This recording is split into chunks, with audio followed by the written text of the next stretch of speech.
पारिवारिक कलहरु वर्तीगला एक बड़ अघटन खबर पाई ठीक समय सालेपुर पुलिस अग्निशम बाहिनी पहुंची अघटन को एड़ाई देइछंती।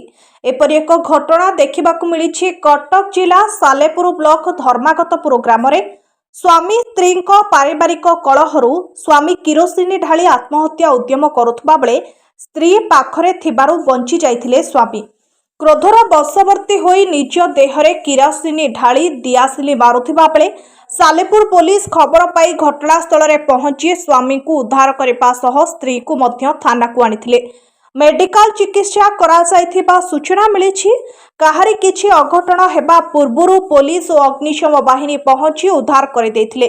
पुलिस घटनार तदंत करुथबा सूचना मिलुछि। कटक जिल्लार महेश्वर बेरांक रिपोर्ट द रिपब्लिक हिंदुस्तान।